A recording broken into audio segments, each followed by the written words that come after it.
எல்லோருக்கும் வணக்கம். என் பெயர் என் குடும்பத்தின் அடையாளம். இன்றைக்கி டே 16ஓட ஸ்டடி பிளான் தான் பார்க்க போகிறோம். தமிழ்லேயும் உங்களுக்கு இன்ஃபர்மேஷன் சொல்லியிருக்கேன், மேக்ஸ்லேயும் அட்டாச்மெண்ட் கொடுத்துருக்கேன், அதுக்கப்புறம் பாலிட்டியில் முக்கியமானதெல்லாம் என்னென்னு சொல்லியிருக்கேன், சயின்ஸில் எப்படி படிக்கணும் அப்படின்றத நான் உங்களுக்கு மார்க் பண்ணி காட்டியிருக்கேன். ஸோ அந்த வீடியோ உங்களுக்கு ரொம்பவே யூஸ்ஃபுல்லாக இருக்கும். உங்களுக்கு மேக்ஸ் கொஷின்ஸ் வேணும் அப்படின்னாக்கா, உங்களுக்கு யூஸ்ஃபுல்லாக இருந்தது அப்படின்னாக்கா என்னோடய டிஸ்கிரிப்ஷனில் அட்டாச்மெண்ட் கொடுத்துருக்கேன். நீங்கள் டவுன்லோட் பண்ணிவிட்டு ஒர்க் அவுட் பண்ணிக்கோங்க, உங்களுக்கு ரொம்பவே யூஸ்ஃபுல்லாக இருக்கும். சரி வாங்க வீடியோக்குள்ளே போகலாம். ஃபஸ்ட்டு நான் பார்க்க போகிறது என்ன அப்படின்னாக்கா 8th ஸ்டாண்டர்டில் இருக்கக்கூடிய new book and old book தான். ஓகேங்களா, ஃபஸ்ட்டு டேர்ம் மட்டும்தான் நான் டிக் பண்ணியிருக்கேன் இல்லையா, அது எல்லாமே ரொம்ப முக்கியமான டாபிக்ஸு. இதில் பார்த்தீங்க அப்படின்னாக்கா தாய்மலர் பற்றி கொடுத்துருப்பாங்க, நம்ம நியூ புக்லேயும் இருக்கும், ஆனால் இதில் இல்லாத ஒரு சில இன்ஃபர்மேஷன்ஸ் இருக்கும், அதை நீங்கள் பார்த்துக்கோங்க. அதுக்கப்புறம் செகண்டு தமிழ் வளர்த்த சான்றோர்கள் அப்படின்ற மாதிரி கொடுத்துருப்பாங்க. அதில் வீரமா முனிவர் அவர்கள் பற்றி கொடுத்துருப்பாங்க, அதுக்கப்புறம் ஆறுமுக நாவலர் பற்றி கொடுத்துருப்பாங்க. இது ரெண்டுமே ரொம்ப முக்கியம். அதனால் நீங்கள் 8th ஸ்டாண்டர்டில் இருக்கக்கூடிய அந்த ரெண்டுமே பார்த்துக்கோங்க. அதுக்கப்புறம் ஜி போப் அவர்கள் பற்றி கொடுத்துருப்பாங்க, ரொம்ப ரொம்ப முக்கியமானவர் வந்து ஜி போப்பு, அதே மாதிரி வீரமா முனிவர். அவங்க ரெண்டு பேரையும் நீங்கள் பார்த்துட்டு போங்க. அவங்க ரெண்டு பேர் கவர் ஆகுவாங்க. பட் இதில் நிறைய இன்ஃபர்மேஷன்ஸ் வந்து கொடுத்துருக்காங்க. ஓல்டியர் கொஷின் பேப்பர்ஸில் எல்லாமே இங்கேருந்து நிறைய கொஸ்டின்ஸ் எடுத்திருக்காங்க, அதனால தான் நான் உங்களுக்கு சொல்கிறேன். அதுக்கப்புறம் பாருங்கள், பாரதிதாசன் பற்றி ஒரு சின்னதாக ஒரு பேரா கொடுத்துருப்பாங்க. அந்த பேரா எல்லாமே ஓல்டியர் கொஸ்டின் பேப்பரில் கேட்டிருக்காங்க. அதுக்கப்புறம் இனியவை 40 இதில் கொடுத்துருப்பாங்க. ஓகேவா, 15 கீழ்கணக்கு நூல்கள் இருக்கு இல்லையா, ஸோ இனியவை 40 இதில் கொடுத்துருப்பாங்க. திருவள்ளுவ மாலை அப்படிங்கிறதையும் கொடுத்துருப்பாங்க. ஓகேவா, திருவள்ளுவ மாலை, நலவெண்பா. ஓகேவா, இது எல்லாமே எங்கே இருக்கும் அப்படின்னாக்கா 8th ஸ்டாண்டர்ட் ஓல்டு புக்கில் கவர் ஆகும் ஃபஸ்ட்டு டேர்மில்.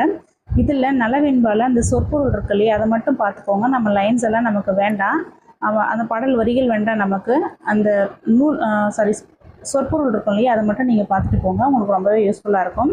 மேக்ஸு ப்ராஃபிட் அண்ட் லாஸ் வந்து ஒரு கொஷின் கண்டிப்பாக வரும். அதனால நீங்கள் ப்ராஃபிட் அண்ட் லாஸ் தான் எடுத்திருக்கேன். இது வந்து என்னோடய ஒர்க் அவுட் சம்ஸு. அதுக்கப்புறம் பார்த்தீங்கன்னாக்கா ஓல்டியர் கொஷின் பேப்பரும் நான் வச்சுருக்கேன். ஸோ ரெண்டுமே என்னால் இன்றைக்கி ஒன் டேலே பார்க்க முடியாது, ஏன்னா 2 நாளாக நான் ஸ்பிட் பண்ணியிருக்கேன். இதில் ஒர்க் அவுட் பண்ணதுலேயே ஒரு அரௌண்ட் ஒரு 40க்கு மேலே இருக்கும் அப்படின்ட்டு நினைக்கிறேன். அந்த ஓல்டியர் கொஷின் பேப்பர்லேயும் ஒரு 40 இருக்கும். ஸோ ரெண்டுமே சேர்த்து என்னால் ஒரு நாளில் பார்க்க முடியாது, இருக்கிற 2 hours 3 hours. அதனால நான் 2 day அப்படின்ட்டு ஸ்ப்ளிட் பண்ணியிருக்கேன். உங்களாலையும் நீங்களும் மேக்ஸ் வந்து நிறைய ப்ராக்டிஸ் பண்ணிக்கோங்க. இந்த அட்டாச்மெண்ட் வந்து இந்த டிஸ்கிரிப்ஷன் இருக்கும் இல்லையா, அந்த அட்டாச்மெண்ட்டும் உங்களுக்கு ரொம்பவே யூஸ்ஃபுல்லாக இருக்கும். ஒன்ஸ் நீங்கள் டவுன்லோட் பண்ணி பாருங்கள். இன்றைக்கி நான் ஒர்க் அவுட் பண்ண சம்ஸோட அட்டாச்மெண்ட் கொடுத்துருக்கேன். நாளைக்கு ஓல்டியர் கொஷின் பேப்பர்ஸில் எதெல்லாம் கேட்டிருக்காங்க அப்படின்றதையும் நான் நோட்ஸ் எடுத்து வச்சுருக்கேன், அதுவும் உங்களுக்கு நாளைக்கு நான் அட்டாச் பண்ணுறேன். ஓகேங்களா, ஸோ நெக்ஸ்ட்டு பார்த்தீங்க அப்படின்னாக்கா பாலிட்டியில் மொத்தம் நான் கவர் பண்ணியிருக்கிறது வந்து மொத்தம் 10 டாபிக்கு. இதில் ஃபஸ்ட்டு அந்த 7 டாபிக்ஸ் இருக்கு இல்லையா, அது எல்லாமே பாலிட்டியில் கவர் ஆகும். 8, 9, 10 வந்து யூனிட் 8 and 9 கவர் ஆகும். ஃபஸ்ட்டு அந்த 3 இருக்கு இல்லையா, இந்திய அரசியலமைப்பு, மத்திய அரசு, மாநில அரசு, அதுதான் நான் இன்றைக்கி படிக்கலாம் அப்படின்ட்டு இருக்கேன்.